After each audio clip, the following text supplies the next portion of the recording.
Yeah. Family, y'all. Just keep it tight, keep it tight, keep it tight. Oh, right. Yeah. Here we go. I'm the Reverend Dr. Jayme Mathias, pastor of Holy Family Catholic Church in Austin, Texas. Last Sunday, we celebrated Good Shepherd Sunday, and we heard that Jesus is the gate through which we enter into eternal life. This Sunday, we hear the continuation of that theme, that Jesus is the way, the truth, and the life. Recall that image of the gate. Jesus says, "No one comes to the Father except through me." Last week we asked whether we are being an open gate like Jesus, welcoming others in rather than shutting them out. This week we do well to ask ourselves whether others can see Christ in us. Jesus tells us that if we've seen Him, then we've seen God the Father. And that if we know Him, we know the Father. Can the same be said of us?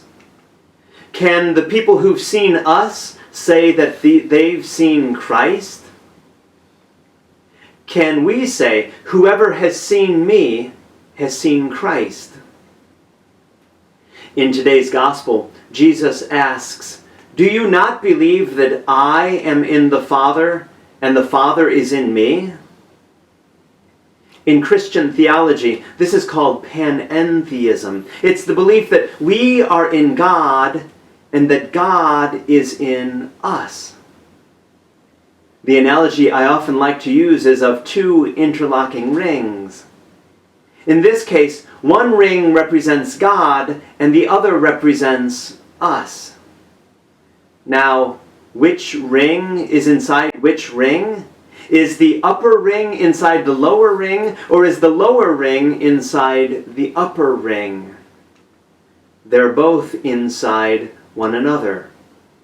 God is in us, and we are in God. And still, some try to live their lives separate from God. Or we could use the thumb and forefinger of each hand. If we interlock the thumb and forefinger of one hand with the thumb and the forefinger of the other hand, which hand is inside which hand? Is the right hand inside the left hand, or is the left hand inside the right hand? Or are they both inside each other? In today's Gospel, Jesus says, "I am in the Father, and the Father is in me." Is it obvious to others that you are in God, and that God is in you? In today's first reading from the Acts of the Apostles, the 12 apostles appointed 7 reputable people to assist them as deacons. These deacons and deaconesses of the early church were filled with the Spirit and wisdom.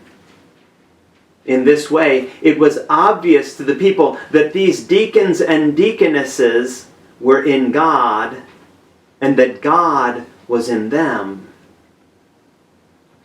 The pseudonymous author of today's second reading, the first letter of Peter, tells the people, "You are a chosen race, a royal priesthood, a holy nation, a people of God's own." They were in God, and God was in them. Can people say the same of us?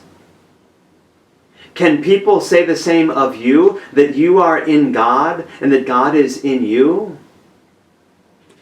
Brothers and sisters, may we be the hands and heart of Christ in this world, so that others might see that just like those early deacons and deaconesses of the church, God is in us, and we are in God.